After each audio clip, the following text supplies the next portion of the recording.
Hey everyone, today's social skills video, I'm going to be going through how to make sure your conversations don't end up being boring. So as far as I can tell and have discovered in my journey of coaching social skills for over 10 years full-time now, there's two ways that a conversation can end up being boring. So way number one is that someone feels like they're locked pretty much into a topic that they find boring, and there's no easy way to navigate away from the topic. And I'm going to go through in a minute a way that you can make this basically never ever happen. Way number two is that there's very little emotions being generated in the conversation. Perhaps just for one or a few people, not everyone perhaps. There could be some people who are feeling happy about the conversation or whatever emotion it is, and there could be some people who are like, this is boring. So this has two sides to it. So the first side is the person who's sending the information, which most of the time is going to be in the format of talking or text characters if you're texting, although not always. We have like body language and stuff as well, but most detailed information is with words. Body language is way stronger at communicating emotions and intentions. Words are for details like astrophysics. So the person who's sending the information, probably talking, they need to feel emotions about what they're saying, because that ends up getting emitted across in various formats. They need to be either enthusiastic or happy or angry or whatever the tone of the conversation is at the time. So the emotions get sent across in terms of the wording that you're using, voice tone, body language, and energy. The other side to this second wave of conversation can become boring, which is very little emotions are being generated for one or more people in the conversation, is the recipient who's receiving the information, which may be more than one person, obviously. So if it's something that is not triggering emotions for them, so if we spoke about light fittings or like printer ink cartridges, loads of people are not really gonna feel many emotions from that, unless you're like a massive fan of printers. If so, let me know in the comments. If we were to talk about something that's more likely to generate emotions, so like the World Cup final or like a love story or something like that, then it's more likely the recipient is then going to ping, shoot some emotions into the air, and it's very unlikely you're going to be bored if you're feeling any emotion that's halfway strong. Give you some more tips on how to do that in a second. But first, I'm going to go through how to resolve people being locked into a topic that they find boring and make it basically never happen. So when you're given a comment or a response to something, so a response would be someone asks you a question and do you give an answer? A comment might be you notice something around you or something happened recently back in time, and you're talking about it. So I might say, we might have a silence in the conversation. I might say, oh, the weather is nice and blah, blah, blah, blah, blah. So when you do that, you ideally want to always leave at least one thing that is still relevant to what you're talking about, but allows people to focus on it and completely change what the conversation is about, okay? So for example, if someone asked me, Ryan, what sports do you do? I could say I do fighting. That's my main sport. I've done martial arts since I was 6. So if I said I did fighting versus I've done fighting, running. I used to play rugby when I was at school. We went on a tour to Canada. There's 5 options there. And now I've made it really, really easy for someone to completely change the topic of conversation away from sports if someone doesn't like sports. There could be an extra person there in the group. Even though this question is directly about sports, there could be an extra person in the group who finds it boring. It could be getting boring and you don't realise it because the topic's been going on for a while, or the other person might like another topic even more. So school and Canada were relevant to me having played rugby in the past. It was where and when I played rugby. It's still relevant to my answer. What I didn't do was say, oh yeah, my favourite sports are fighting, running and rugby, and also traffic lights have got a red one, because that's not relevant to the rest of my answer, right? So that's what you want to do. You want to try and add something, always have at least one thing in there that allows people to deviate if they want to and get away from stuff. If they want to move away from this topic because they find it boring or in any other way negative, or just want to change for some reason. Now you can practice this and naturalize it, okay? So basically what you do is write down a bunch of questions or write down a bunch of things that you might be able to comment on. So it might be like someone riding a horse goes past outside, or it's really rainy or something. And then write a cluster of points. So my recommendation is 3 to 5 points. So my answer I gave you as an example to Ryan, what sports do you like, was I would say 5 points. Remember, social skills hardly ever actually works with numbers. That's one of many reasons why the person who's a nerd usually does worse in social skills despite usually being smart, because they're too over-focused on numbers. You should be able to gauge like what's too long, what's too short from feeling, but numbers are good as a guideline to start off with. And then you just want to make sure that it's not plausible to categorize all of the points in what you're saying as one thing. So if I just left it at fighting, running, and I used to play rugby, got 3 points, clearly we can say they're all sports. So that's completely plausible to categorize. There's the step up from that is it's kind of subjective. It's a bit of a grey area whether it's in a category or not. So if someone said, what did you do yesterday? And you said, I went to the theatre, watched Netflix, and I also spent some time at the cinema. Is that all in a category or is it not? We can still argue that it is, and it's plausible because they all involve watching something. But if someone said, what stuff are you into? And you said, running round and round on a golf course, drawing dinosaurs, staring at the sun all day, and people's bums, then there's no way that we can plausibly argue that's in a category without sounding ridiculous. Obviously, that was a mental answer I gave there. So here's a slightly more normal one. Well, a lot more normal one. So if someone said, what are you into? And you said you're into history, dancing, animals, and computer games. So those are very varied. There's no way we can really argue, oh, it's all in the category, without being ridiculous or using like a extremely broad category, which doesn't really count, like overall things that you do. At that point, we might as well say like, oh, all of those things exist, so it's in a category. So obviously, I'm not talking about like a massive broad category. So yeah, you want to create variation, at least one option there, but still relevant, but deviate slightly. So if you write out your answer and that's not the case, then I would suggest you edit it. Practice this and eventually you'll naturalize it to a very, very large extent. As with any exercise, I'd recommend first practicing it written, then either say it out loud to yourself or think it out loud in your mind. Obviously, if you're on a train and you're doing this exercise out loud by yourself, you might alarm some people. Could help with their social skills as well, though. If possible, teach it to a friend and do it together. Another thing to add, it's a bit of a tangent, but you always want to end on a question unless you can clearly see someone's waiting to talk, or unless you don't really care about the conversation flowing. So 3 to 4 or 5 options, not plausible to argue for in a category, and then end on a question. Ideally, a question that doesn't make sense to answer with yes or no, so it's more open. The second way that a conversation can become boring, like I said, is that emotions aren't really being generated by people involved or one or more people involved, and then it's likely they're going to start to feel boring. I'm pretty sure it's near impossible to feel bored if you have any emotion other than boredom that is very strong. And I'm pretty sure that it's very likely you're going to be bored if you have the absence of that. So like I said, first person, you need to have emotions about what you're saying and say stuff with enthusiasm. Bear in mind, there's a bunch of different perspectives you can take on any one subject that are all true. And this can also mean that you can make a topic that you find boring not boring. So if we take football, so for the people out there in America who don't call the thing where you hit the ball with your foot football, I'm talking about soccer. So if we talk about that, we've got a bunch of related options. If you don't like sport, you can still find ways to talk about football and probably not be bored. We can talk about traveling, because people travel around to play football.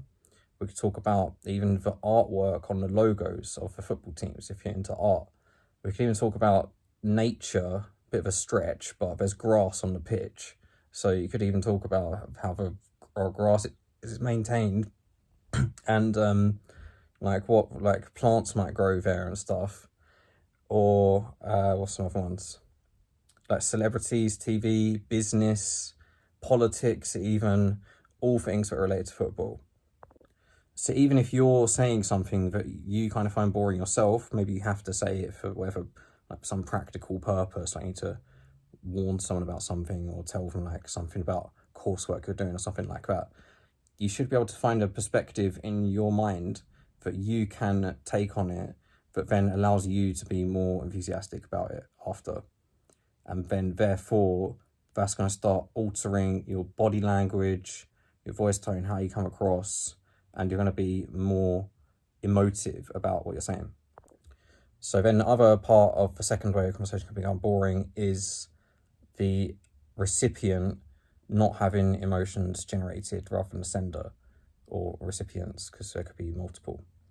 So what you can do here is pick topics that are more likely to make people feel emotions. Like I gave you some examples earlier. Generally, like something super specific and niche and like nerdy is more likely to be boring, and something that like involves human stories and crazy events and stuff is less likely to be boring. So you can do that, but also another thing you can do with any topic is you can ask how they feel about the topic or what choices they would make around the topic. So instead of saying, are you going on holiday this summer? You might say, if you could go on holiday anywhere in the world, where would it be? Or what would make you feel happy about going to France or Spain or whatever? Why did you decide to do something is a good one. I use this one quite a lot. So someone tells you they do a certain job or hobby or whatever, ask them why they chose to do that. Surprising how many people don't really know, which I find weird. But yeah, those kinds of questions that make people have to think and access how they feel about stuff, basically. Here's some topics that, in general, for pretty much everyone, are engaging and interesting and not boring. The best one definitely is places, which mainly when I say places is traveling. So asking someone about where they've traveled, where they want to go traveling, where they're from, what it's like there, what other towns and stuff are like around where they are. I've never ever met someone in my life, and I've spoke to a lot of people, and I haven't had someone report to me back who I'm coaching and tell me that the person didn't want to talk about traveling and they found it boring. I've never heard anyone say that. I've met a handful of people who didn't want to go traveling. Even those people still liked talking about traveling. So that's a good go-to, and I believe that's why lots of people have learnt subconsciously to ask where you're from pretty early on in interactions.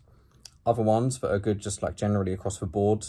So ideally you want to be sort of working out the person, and then if you want to deliver a topic that makes them engaged, then pick something that you think appeals to them directly as an individual, or the group if it's a group of like 3 people or whatever. But these are topics that are just good across the board if you know very little information about the person. Maybe you started speaking to them on a dating app, or you just met them like at a bar or something. So traveling places is the best one. Then we've got movies, music, food, and animals. Animals is really good. You can easily learn lots of really funny or interesting facts about animals. Just to go online and look up animal facts. If it's someone who you know some information about, either because you know them or because you have some details about them from whatever source. If you're going to meet someone who you know some information about, either because you already know them or because you've been introduced to some stuff they're interested in, where they're from, etc. One thing you can do is write a list of topics beforehand so you have time to think about it and you're not under emotional pressure to talk about in the situation. Now, I like 95% plus lean in social skills towards being good at making up stuff on the spot, coming up with things on the spot, dealing things on the spot. Sometimes it can be good to pre-prepare a bit, but I definitely don't over-focus on it. If you feel like you really need to do this, it can be a helpful tool. Another way you can make this tool more powerful is by not using those topics on your list unless you run out of things to say, or unless you run out of good things to say. That way, it's more likely that you're going to have ammo there that you can use if you need to, or if you just feel like it's a good option for someone.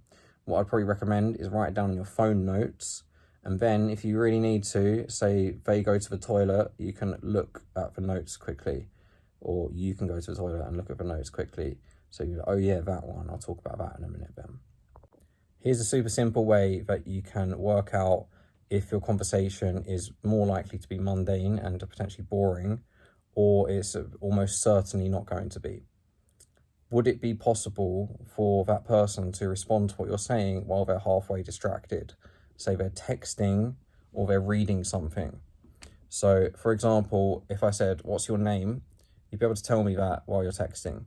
Or if I said, what's your birthday? If instead of that, I said to you, if you could have 3 different birthdays at different parts of the year, what would they be? Or if your name had to be in a different language, what language would you choose? Something like that is a lot less likely that someone would be able to properly respond to that while they're halfway doing something. So you can think about that beforehand. If someone said that to me, would it be easy to respond while I was texting or reading? If yes, then it could be more engaging. Here's a long-term strategy to become more interesting over time. You want to have a wide variation about lots of different topics, and more importantly than that, experience in a lot of different activities or things that happen. So you're much better off having a small amount of knowledge in a large amount of areas for social skills. Lots of knowledge in one area tends to be better for a career. But this is another reason, there's lots of reasons why the person who tends to be more of a nerd ends up doing worse in social skills, despite usually being on average more intelligent. They're using their intelligence in the wrong format, which ironically is kind of unintelligent. So if I were you, I would write down a list of topics that you want to know about. Ideally, you want them to be things that you feel like you are probably going to be interested in to some extent. Makes it way easier. Remember, managing emotions is the most important thing in social skills, in my opinion, by a long way. So you want to have things that you're actually enthusiastic about. However, if it's a topic that's really common among people, like sports or movies or books or something, and you're really not into it, I'd still recommend just doing like a minimal amount of investigation just to find out some basic stuff. So yeah, you want to keep learning new stuff. Quick little facts are really good for social situations. Like I said earlier, animals is a easy one to know lots of facts that are often like pretty funny or interesting. Experiences are even more important. Write down a list of things that you want to do that ideally aren't too crazy, or you could separate them into categories of like less to more extreme in terms of how much it costs, how much effort it would take, how out of your comfort zone it is. So traveling to like Antarctica is going to be unrealistic for most people, right? Even something really small, like going to a park near you that you haven't been to yet, is still worthwhile in my opinion. It just gives you more to talk about. And also, I'm pretty sure that when people have more variation of experiences, it makes them more confident, and it's good for mental health and stuff. And there's an argument that that's kind of like the meaning to life as well, like to have a variation of different experiences. So yeah, that's a long-term strategy to getting better at conversations. It means you're going to have more stuff that you can say, more interesting stuff that you can say, and you're going to be less likely to be locked out of a conversation because you don't know anything about the topic. I offer one-to-one coaching, including a completely free trial session of a one-to-one coaching with social skills. Just go to our website, socialshortcuts.com, to book or see more information. Basically, it's half an hour or more, can be on a call, or if you live in or near London, UK, then we can do it there in person, and just tell me or whichever coach on our team you end up going with, what you want to work on, and we'll be able to resolve it for you pretty fast. Additionally, I've got a video course on how to never run out of things to say in conversation. Being able to not run out of things to say in conversation also makes your conversations more interesting, because if person A can think of one thing to say each time, person B can think of 3 things to say each time, person B is less likely to run out of things to say, but they're also more likely to have something good to say because they've generated more options. And also it goes through all of my stuff on how to overcome nervousness in social situations or any other emotion that's blocking you. Most of the time it's nervousness, but some people can be like lazy or negative or something like that. So that's also on the website. Please subscribe or comment and like and hit the bell icon if you want to support my channel and see my videos, obviously. See you guys soon.